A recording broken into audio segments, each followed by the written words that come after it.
अस्सलाम वालेकुम, कैसे हैं जी आप सब? आज की वीडियो में हम देखेंगे कि हम as a foreign graduate UK में कैसे अपने आप को रजिस्टर कर सकते हैं एज़ अ रजिस्टर्ड फार्मासिस्ट। तो आज की इस वीडियो में हम जो कुछ देखने जा रहे हैं वो बहुत मेहनत से बनाया गया है। इसके बहुत सारे सेक्शंस हैं, तकरीबन 8 से 9 सेक्शन हैं जिसमें हर टॉपिक को हर पार्ट को कवर कर दिया गया है। जो सेक्शंस हम इस वीडियो में देखेंगे उसमें हम देखेंगे कि online overseas pharmacy education evaluation कैसे की जाती है अपने डॉक्यूमेंट्स की। एप्लीकेशन प्रोसेस क्या है ऑस्पेप का? कौन से डॉक्यूमेंट्स हमें एज़ अ सपोर्टिंग डॉक्यूमेंट्स के तौर पर चाहिए? कौन से डॉक्यूमेंट्स हमने उनको एप्लीकेशन के साथ लगा के भेजने हैं और कौन से डॉक्यूमेंट्स डायरेक्टली हमने भेजने हैं, उनके एड्रेस पे, उनका सेंडिंग एड्रेस क्या है? टिप्स क्या हैं इससे रिलेटेड? कौन-सी लोग बहुत सारी गलतियाँ करते हैं लोग एप्लीकेशन फॉर्म फिल करने में, एप्लीकेशन प्रोसेसिंग में, उसके बारे में थोड़ा-सा डिस्कस करेंगे। एप्लीकेशन प्रोसेस की टोटल फीस कितनी है? कुछ फ्रीक्वेंटली आस्क्ड क्वेश्चन्स के बारे में पढ़ेंगे। इसके अलावा मैं आपको बताऊँगा आइल्स प्रोफिशिएंसी रिक्वायरमेंट क्या है हमारे हमारे लिए या इंग्लिश प्रोफिशिएंसी रिक्वायरमेंट के लिए कौन-कौन से टेस्ट जो हैं वो एलिजिबल हैं इन यूके। ऑस्पेप क्या है? ऑस्पेप किसको कहते हैं? ऑस्पेप किन-किन यूनिवर्सिटीज़ में किया जाता है? एप्लीकेशन प्रोसेस का क्या रिलेशन है ऑस्पेप के साथ? ऑस्पेप कितने महीने का है? ऑस्पेप को कैसे पास किया जा सकता है? ठीक है? इसके बाद जो ऑस्पेप पास करने के बाद जो ट्रेनिंग है, वो ट्रेनिंग कैसे हासिल करते हैं? उसके लिए जगह कैसे ढूँढते हैं? कितने हफ्ते की होती है? क्या होती है? उस ट्रेनिंग के बारे में थोड़ा-सा देखेंगे। पासिंग रजिस्ट्रेशन एग्ज़ाम इसके बारे में पढ़ेंगे, थोड़ा-सा इसके रूल्स एंड रेगुलेशन को देखेंगे। फिर फाइनल रजिस्ट्रेशन कैसे कर सकते हैं यूके में और इसके बाद जॉब कैसे ढूँढते हैं, ये स्पॉन्सर वीज़ा या वर्क वीज़ा कैसे ढूँढते हैं, एंड में हम देखेंगे सैलरी कितनी है और कुछ लोगों के जो जनरल क्वेश्चंस हैं उसके बारे में हम देखेंगे। तो मेरे साथ रहें, स्टे ट्यून्ड रहें। इसके अलावा भी मेरे चैनल पे बहुत सारी वीडियोज़ हैं कि आप ऑस्ट्रेलिया में कैसे फार्मासिस्ट बन सकते हैं। आप अमेरिका में कैसे फार्मासिस्ट बन सकते हैं, नॉर्वे, फ़िनलैंड, डेनमार्क, स्वीडन, इन सब एरियाज़ में आप कैसे फार्मासिस्ट के तौर पर रजिस्टर हो सकते हैं। अभी तक अगर आपने मेरा चैनल सब्सक्राइब नहीं किया तो प्लीज़ मेरे चैनल को सब्सक्राइब करें, कमेंट करें अपनी हेल्थ केयर कम्युनिटी के साथ और रिलेटेड पर्सन्स के साथ जो कि हेल्थ से रिलेटेड हैं या फार्मेसी से रिलेटेड हैं, उनके साथ ज़्यादा से ज़्यादा इस वीडियो को शेयर करें। चलिए जी, हम अपने पहले सेक्शन की तरफ चलते हैं। तो सेक्शन 1 है हमारा online overseas pharmacy education evaluation. तो online overseas pharmacy education evaluation का जो पोर्शन है, ये नया पोर्शन है, पहले 1-2 साल पहले नहीं होता था। अभी यूके की गवर्नमेंट ने इसको ऐड किया है, तो आपने जब भी अपनी एप्लीकेशन प्रोसेस स्टार्ट करना है, उससे पहले अपनी अपनी अपने सारे डॉक्यूमेंट्स की क्या है इवैल्यूएशन करवानी है। इवैल्यूएशन चेक के लिए आपने जिस साइट पे जाना है उस साइट का नाम है ईएनआईसी। ईएनआईसी यूके ईएनआईसी आप गूगल पे भी लिखेंगे तो आ जाएगा। उसके अलावा ये ब्लू कलर में लिंक दिया गया है। यहाँ पे आपने स्टेटमेंट ऑफ कंपैरेबिलिटी लेना है कि आपके जो डॉक्यूमेंट्स हैं फार्मेसी से रिलेटेड जो आपने पढ़े हैं, जैसे कि आपकी डिग्री और आपके ट्रांसक्रिप्ट, इसको आपने इवैल्यूएट कराना है उनसे और ये स्टेटमेंट लेनी है कंपैरेबिलिटी की कि आपकी जो डॉक्यूमेंट्स हैं, आपकी जो 5 इयर्स की फॉर्म डी की इवैल्यूएशन है, वो कंपेरेबल है यूके की एजुकेशन के साथ, ठीक है? और इसकी जो फीस है वो 49.50 पाउंड्स है, लेकिन टैक्स मिला के, पोस्टल चार्जेस मिला के तकरीबन 70 पाउंड्स तक बन जाती है। अब इसके लिए आपको क्या चाहिए? हमें कलर फोटोग्राफ्स या उसका अच्छा सा स्कैन चाहिए, आपका फाइनल ईयर का सर्टिफिकेट है या ट्रांसक्रिप्ट है वो चाहिए। अगर आपका डॉक्यूमेंट इंग्लिश में नहीं है, किसी और लैंग्वेज में है, तो उसकी ट्रांसलेशन वेरीफाइड चाहिए। आपका पासपोर्ट की कॉपी चाहिए और जब आप ये ऑनलाइन डॉक्यूमेंट्स अपलोड कर देंगे रजिस्टर होके यूके ईएनआईसी की वेबसाइट पे, तो आपको ये डॉक्यूमेंट्स की असेसमेंट 15 दिन के अंदर कर दी जाएगी। लेकिन अगर आप फिर भी आप बहुत ज़्यादा अर्जेंट है, आपने बहुत ज़्यादा अर्जेंट असेसमेंट करानी है, तो ये असेसमेंट आपकी 48 आवर्स में हो जाएगी फास्ट ट्रैक के ज़रिए। ये जो वेबसाइट है ऑनलाइन जहाँ पे हमने ये असेसमेंट करानी है, ये उसका इंटरफ़ेस है, ये इंटरफ़ेस आपको दिखा रहा हूँ। यूके ईएनआईसी की साइट का यहाँ पे सबसे नीचे ब्लू कलर का आइकन है अप्लाई नाउ, आप अप्लाई नाउ को क्लिक करेंगे। उसके अलावा बहुत सारी इसके ऊपर इंस्ट्रक्शंस दी गई हैं, उन सबको पढ़ लीजिएगा एक दफ़ा और अप्लाई नाउ पे क्लिक कर दीजिएगा। यहाँ पे अपने आप को रजिस्टर करें, अपने जो-जो डॉक्यूमेंट्स असेस करवाने हैं उनको अपलोड करें, अपलोड करने के बाद मुतल्लिका फ़ीस भरें, फ़ीस सेक्शन के अंदर और फिर 15 दिन का वेट करें। आपको ये स्टेटमेंट आपके घर पे मिल जाएगी और ईमेल के ज़रिए भी रिसीव हो जाएगी। जब ये स्टेटमेंट आपको मिल जाएगी तो ये आपका एक डॉक्यूमेंट इवैल्यूएशन का डॉक्यूमेंट भी साथ हो जाएगा, जो मैं अभी एप्लीकेशन प्रोसेस आपको बताने जा रहा हूँ। उसमें ये स्टेटमेंट ऑफ कंपैरेबिलिटी जो है सबसे इम्पोर्टेंट पार्ट है। आपने इस डॉक्यूमेंट को भी साथ लगा के अपनी एप्लीकेशन के साथ भेजना है। चलते हैं सेक्शन 2 की तरफ के एप्लीकेशन प्रोसेस फॉर ऑस्पेप। ऑस्पेप क्या है? ऑस्पेप का एप्लीकेशन प्रोसेस क्या है? कौन से डॉक्यूमेंट्स हमें चाहिए? कौन से डॉक्यूमेंट्स हमने साथ लगाने हैं? कौन से डायरेक्टली भेजने हैं? सेंडिंग एड्रेस क्या है? फीस क्या है? इसके बारे में थोड़ा-सा पढ़ते हैं। तो हम चलते हैं अगले सेक्शन की तरफ। तो आपको मैं बता दूं कि जो एप्लीकेशन है, एप्लीकेशन का भी मैं बताता हूं कि आपने कहां से डाउनलोड करनी है, क्या लिंक है उसका।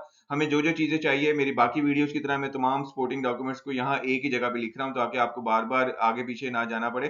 तो सबसे पहले आपको पेपर कॉपी ऑफ एप्लीकेशन चाहिए, और उसके ऊपर जो भी आपने लिखना है वो ब्लॉक लेटर्स यानी कि कैपिटल लेटर से उसको फिल करना है। आइल्स या ओईटी का टेस्ट चाहिए आपको, आइल्स 7 बैंड्स के साथ चाहिए। हर सेक्शन के अंदर आपके कम से कम 7 बैंड्स हों। ऑस्पेप से रिलेटेड जो यूनिवर्सिटीज हैं वो 6 बैंड तक कबूल करती हैं, लेकिन जो फार्मासिस्ट रेगुलेटरी फार्मेसी काउंसिल है इनकी, जनरल फार्मास्यूटिकल काउंसिल जो है यूके की, वो जो है वो 7 बैंड्स की रिक्वायरमेंट रखती है। इसके अलावा आप ओ ई टी, एक और इंग्लिश लैंग्वेज का टेस्ट है, इसका ग्रेड बी या हायर पास करके भी आप लैंग्वेज प्रोफिशिएंसी का एरिया जो है, ये पार्ट है, ये सर्टिफिकेट है, ये इसके ऊपर डाल सकते हैं डॉक्यूमेंट्स के साथ सपोर्टिंग डॉक्यूमेंट के तौर पे। आपको पासपोर्ट चाहिए, वैलिड पासपोर्ट चाहिए, 2 पासपोर्ट कॉपीज चाहिए जो काउंटर साइन हो। काउंटर साइन की पूरी डिटेल इनकी वेबसाइट पे दी हुई है कि काउंटर साइन क्या है, कैसे करना है। काउंटर साइन का मतलब ये है कि जो भी इस काम को करेगा, काउंटर साइन करेगा, वो उसके डॉक्यूमेंट्स के पीछे जो है वो अपनी स्टैंप भी लगाएगा और वेरीफाई करेगा अपने नाम के साथ, किस दिन को किया, किसने किया और कैसे किया। और मोस्टली ये नोटरी पब्लिक से करवाया जाता है या लीगलाइज्ड जो बॉडीज हैं आपकी कंट्री की, वहां से कराया जाता है काउंटर साइन। बर्थ सर्टिफिकेट चाहिए, ठीक है, ओरिजिनल फोटोकॉपी चाहिए बर्थ सर्टिफिकेट की। तो उसके लिए हमें क्या चाहिए, उसके ऊपर जो नाम हो आपका वो सेम ऐसा ही हो जैसा कि आपके बाकी डॉक्यूमेंट्स के ऊपर है। डिग्री, ट्रांसक्रिप्ट और कैटेगरी ए सर्टिफाइड कॉपी हो। सर्टिफाइड कॉपी वो कॉपी होती है जो ओरिजिनल कॉपी हो, यानी कि ओरिजिनल डॉक्यूमेंट्स की कॉपी हो, और एचईसी ने, मोफा ने, मिनिस्ट्री ऑफ हेल्थ ने उसको एंडोर्स किया हो, और आपने उसको एंडोर्स वाली ओरिजिनल कॉपी ही साथ लगानी है। इसी तरह अभी जो मैंने आपको पहले बताया, स्टेटमेंट ऑफ कंपेरेबिलिटी का जो लेटर आपने पहले ले चुके हैं, जिसके बारे में हम पिछले सेक्शन में डिस्कस किया, वो लेटर साथ लगाना है। आपने जो सिलेबस पढ़ा है उसकी कॉपी को साथ लगाना है। और ये तो थे वो डॉक्यूमेंट्स जो आपने एप्लीकेशन के साथ लगाने हैं। और जो कुछ डॉक्यूमेंट्स ऐसे हैं जो डायरेक्टली आपकी बॉडीज जो हैं वो जो एड्रेस में आगे आपको बताऊंगा वहां पे भेजेंगी। डिग्री, ट्रांसक्रिप्ट, कैटेगरी है। डिग्री और ट्रांसक्रिप्ट आपकी यूनिवर्सिटी से यानी कि आपके डीन से अप्रूव होके, साइन होके, वेरीफाइड कॉपीज उनको डायरेक्टली यूनिवर्सिटी से जाएंगी। कैटेगरी ए आपकी फार्मेसी काउंसिल से जाएगी। गुड स्टैंडिंग सर्टिफिकेट आपका फार्मेसी काउंसिल से जाएगा। एक्सपीरियंस लेटर 2 चाहिए, एक एकेडमिक और प्रोफेशनल। एकेडमिक यानी कि किसी प्रोफेसर से आपने पढ़ा है तो उसका एक्सपीरियंस लेटर डायरेक्टली उनको उनके एड्रेस पे जाएगा। और अगर आपने कहीं पे काम किया है, कहीं एक्सपीरियंस लिया है, कहीं जॉब किया है, तो वो प्रोफेशनल लेटर भी डायरेक्टली उनकी साइड पे जाएगा। इन सारी चीजों की, और ऑस्पैप की रजिस्ट्रेशन की, मैं फिर बता रहा हूँ, इन सारी चीजों की यानी कि एप्लीकेशन प्रोसेस की और ऑस्पैप की रजिस्ट्रेशन की। ऑस्पैप यानी कि अप्लाई करेगी, जहां पे आप एप्लीकेशन भेजेंगे वही लोग आपकी ऑस्पैप की एप्लीकेशंस को आगे इंडोर्स करेंगे। तो उस सब की फीस जो है 687 पाउंड्स है। 687 पाउंड्स है। नेक्स्ट, ये हमारे पास ओवरसीज क्वालिफाइड फार्मासिस्ट ऑस्पैप की वेबसाइट है। यहाँ पे तमाम की तमाम, अगर आप कुछ और इससे रिलेटेड पढ़ना चाहते हैं, सारी की सारी असेसमेंट से रिलेटेड डिटेल्स यहाँ पे लिखी गई हैं। लेकिन यहाँ पे जो मेन हमारी चीज है वो मैंने बताना है कि हमने एप्लीकेशन फॉर्म कहाँ से डाउनलोड करना है। तो इसी साइट पे, ऑस्पैप की साइट पे जब आप थोड़ा सा नीचे आएंगे तो अप्लाइंग फॉर एलिजिबिलिटी की एक टैब है। इसके अंदर जो पहला डॉक्यूमेंटेटेड लिंक है और ये पीडीएफ है, ये दोनों, यानी कि ये जो पहली लाइन में जो लिंक दिया हुआ है और जो आखिरी लाइन में लिंक दिया हुआ है, इन दोनों को आप डाउनलोड कर लेंगे। और जब इन दोनों को आप डाउनलोड कर लेंगे तो आपके पास एप्लीकेशन फॉर्म पूरा आ जाएगा जिसको आपने फिल करना है और ये सपोर्टिंग डॉक्यूमेंट साथ लगाने हैं। तो ये जनरल फार्मास्यूटिकल काउंसिल है। ये जो फॉर्म आपने डाउनलोड किया है उसकी शक्ल कुछ ऐसी होगी जो मैं आपको दिखा रहा हूँ स्क्रीन पे, ऐसे स्टार्ट होगा। उसका मैं पूरा फॉर्म तो नहीं दिखा रहा, वो आप डाउनलोड कर लेंगे पीडीएफ। सब चीजें पहले से सेल्फ एक्सप्लेन है, आप पढ़े लिखे फार्मासिस्ट हैं तो आप समझ जाएंगे क्या चीज को कहाँ पे क्या फिल करना है। लेकिन सबसे इंपॉर्टेंट पार्ट है उसके एंड वाला जो आपने फिल करना है। उसमें आपने एप्लीकेशन फॉर्म को सेंड करना है, और इसी फॉर्म के एंड पे प्रेफरेंस फॉर्म्स हैं कि आपने ऑस्पैप किस यूनिवर्सिटी से करना है। आजकल क्योंकि बहुत ज्यादा रश है, बहुत ज्यादा रश है, सीट नहीं मिल रही ऑस्पैप से रिलेटेड, तो आपने जितनी भी यूनिवर्सिटीज वहां पे लिखी हुई हैं सब पे टिक कर देना है, ताकि जहां पे भी चारों में से या पांचों में से जहां पे भी आपको मौका मिले वहीं पे आप ऑस्पैप के लिए दाखिला ले लें, एडमिशन ले लें, स्टूडेंट बन जाएं, और वहां ऑस्पैप रजिस्ट्रेशन जब आपकी हो जाए तो उसी के ऊपर आप वीजा लगवाएं और वहां जा सकें। फिर फोटोग्राफ सर्टिफिकेशन फॉर्म है, जिसने आपकी फोटोग्राफ को सर्टिफाइड किया होगा, ठीक है, काउंटर साइन किया होगा, उसकी डेक्लेरेशन का एक फॉर्म है, उसने फिल करना है। कुछ और डेक्लेरेशन है, बाकी डॉक्यूमेंट्स की चेक लिस्ट है। इन सबको आप फिल करेंगे, एक पूरा केस बनाएंगे और पोस्ट कर देंगे इस एड्रेस पे जो यहाँ पे लिखा हुआ है। ये उनकी वेबसाइट पे भी लिखा हुआ है, जो एप्लीकेशन फॉर्म डाउनलोड करेंगे उसके ऊपर भी लिखा हुआ है, और इनका ये ईमेल एड्रेस भी वहाँ पे लिखा हुआ है। नेक्स्ट हमारे पास सेक्शन 3 है। सेक्शन 3 में हमने देखना है इंग्लिश प्रोफिशिएंसी रिक्वायरमेंट। तो आपको मैं पहले भी सपोर्टिंग डॉक्यूमेंट्स के अंदर बता चुका हूँ कि यूके के लिए एज अ फार्मासिस्ट आपको आइल्स विद 7 बैंड्स की रिक्वायरमेंट है, या आप ओटीई एग्जाम पास कर सकते हैं ग्रेड बी या हायर तक। OTE एग्ज़ाम जो है कंप्यूटेशनल एग्ज़ाम है और आइल्स के मुकाबले में बहुत ज़्यादा आसान है, इसलिए यूके में बहुत सारे लोग अब इस एग्ज़ाम को पास करके आ रहे हैं। आइल्स 7 तक पास करना बहुत सारे लोगों के लिए मुश्किल था, तो OTE एग्ज़ाम के ज़रिए ये थोड़ा-सा एक शॉर्टकट बन गया या आसानी कह लें हो गई है और लोग ये एग्ज़ाम पास करके क्या हो रहे हैं, यूके की तरफ इमिग्रेट कर रहे हैं और एग्ज़ाम देके या पास करके वहाँ पे रजिस्टर करवा रहे हैं अपने आप को। सेक्शन 4 है हमारे पास ऑस्पेप का कि कौन-कौन सी यूनिवर्सिटीज़ ऑस्पेप कंडक्ट करवाती हैं।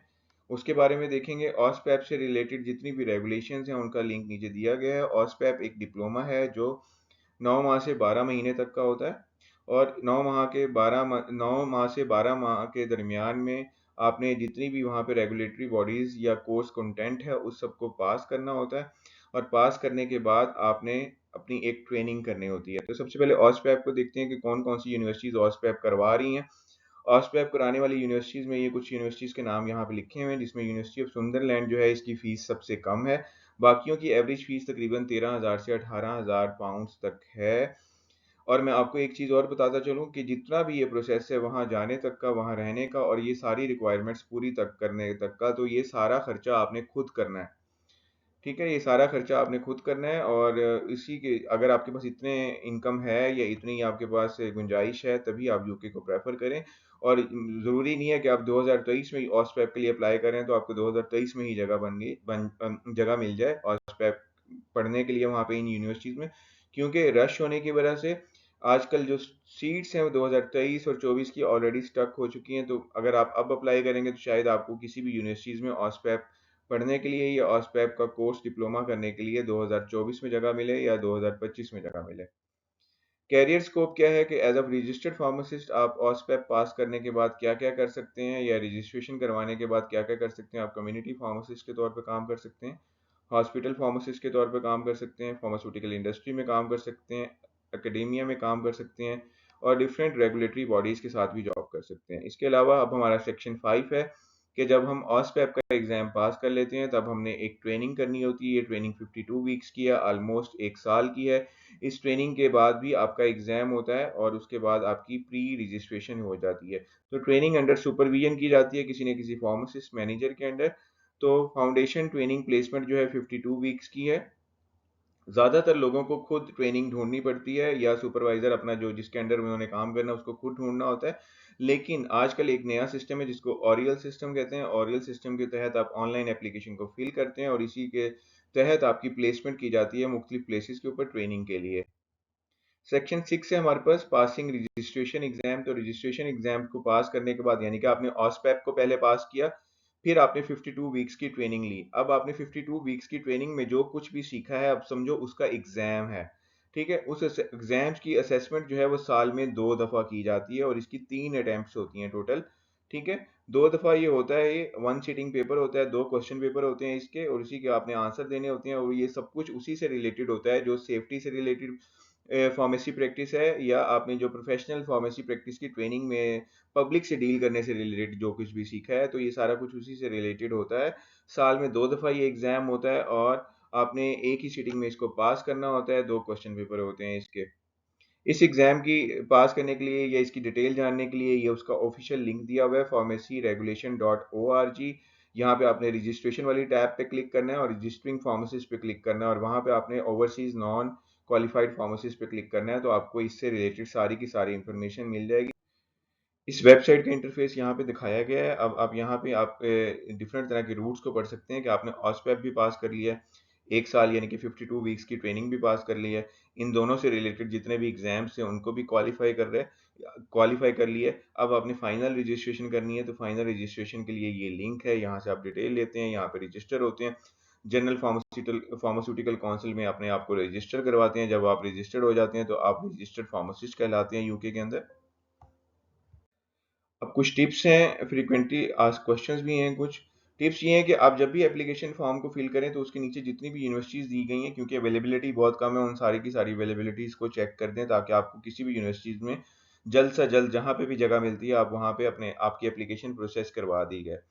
सारे के सारे सेक्शंस जो हैं वो ठीक लिखें, करेक्ट इन्फॉर्मेशन लिखें, अपने नाम के स्पेलिंग कैपिटल में लिखें। सारा का सारा फॉर्म उन्होंने पहले इंस्ट्रक्ट किया हुआ है कि कैपिटल लेटर में फिल किया जाए।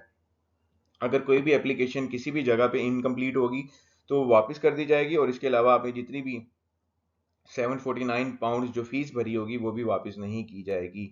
इसके अलावा जो यूनिवर्सिटी भी आपको ऑस्पेप की कोर्स प्रिपरेशन के लिए सिलेक्ट करती है, उसको आप पहले से जज कर लें, और उसी की बेस पे आपको स्टूडेंट वीज़ा लगेगा और आप वहाँ पे जाएंगे, पढ़ेंगे, 1 साल के लिए डिप्लोमा कोर्स करेंगे, उसका एग्ज़ाम देंगे, और फिर जब तक आपको ट्रेनिंग के लिए कहीं पे जगह नहीं मिल जाती तो आप वहाँ पे क्या करेंगे, रहते हुए ट्रेनिंग को ढूंढेंगे। क्योंकि अगर आपका 1 साल का वीज़ा लगता है या 9 माह का वीज़ा लगता है, तो उसको ऑटोमेटिकली आप 4 माह के लिए बढ़ा सकते हैं, और अगर आपको ट्रेनिंग की प्लेसमेंट मिल जाती है तो आप ट्रेनिंग के बेस पे उस वीज़े में एक्सटेंशन भी ले सकते हैं। कभी भी किसी भी किस्म की फेक इन्फॉर्मेशन या फेक डॉक्यूमेंट्स का यूज़ ना करें।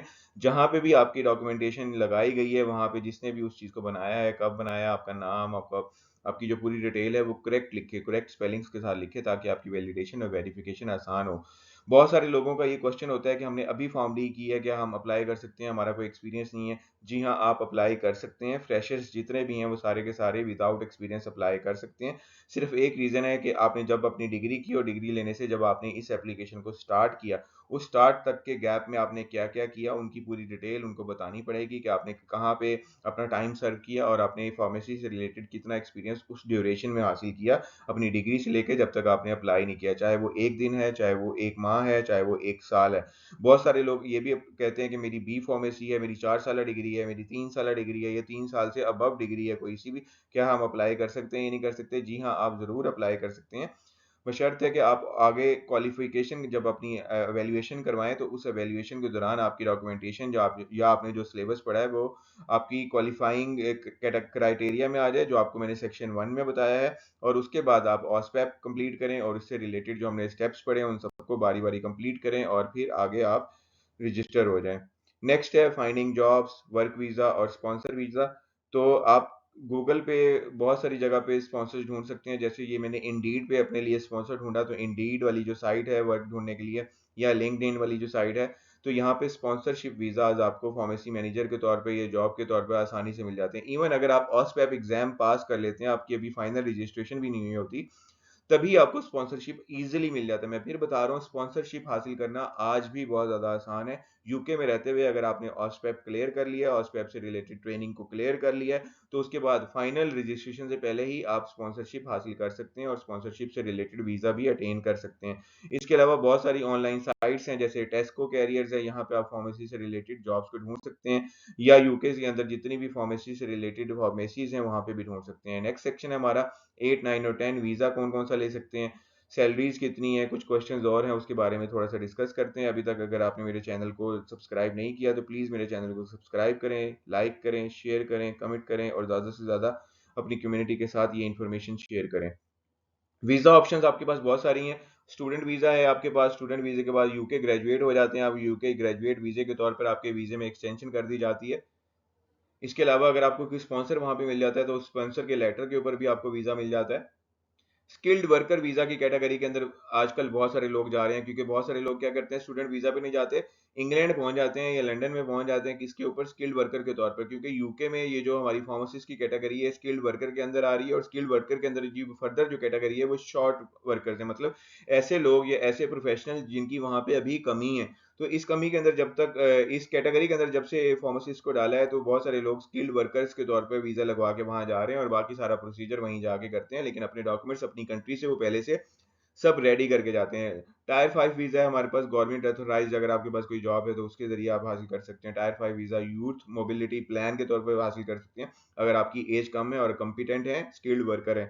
ठीक है, अगर आपका ब्रिटिश एंसेस्टर है तो उसके थ्रू भी आप वीज़ा लगवा सकते हैं। ये कुछ कैटेगरीज हैं, इनकी डिटेल जो है ऑफिशियल वेबसाइट्स पे आप पढ़ सकते हैं, इनकी रिक्वायरमेंट्स क्या है। वीडियो बहुत ज़्यादा लंबी हो जाएगी, इसलिए मैं इसको ज़्यादा डिटेल से नहीं पढ़ रहा, इनकी कैटेगरीज बता दी है, ताकि आप गूगल पे या इनके ऑफिशियल लिंक्स पे आसानी से इन कैटेगरीज को पढ़ लें और इन कैटेगरीज को आप जान लें।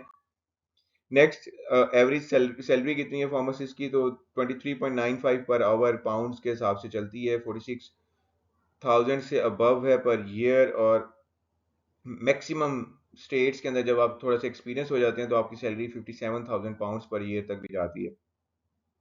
यूके में फार्मासिस्ट होना क्या अच्छी बात है, बहुत अच्छी बात है। आप बहुत सारे मल्टीपल वेरियस सेक्शंस में काम करते हैं, जिसमें फार्मेसी, हॉस्पिटल, इंडस्ट्री, एकेडेमिया वगैरह शामिल हैं। और आपका एक्सपीरियंस भी बढ़ता है और आपकी डिमांड भी बढ़ती है और बहुत सारी सैलरीज़ आप जो पहली सैलरी है वो आपके पिछले सारे खर्चों को कंपनसेट भी कर देती है। तो आपने मेरे ख़्याल से जान लिया होगा कि हम यूके में कैसे अपने आप को रजिस्टर कर सकते हैं। Thanks for watching my video. इस चैनल को ज़्यादा से ज़्यादा सब्सक्राइब सब्सक्राइब करें, वॉच करें, लाइक करें। अल्लाह हाफ़िज़।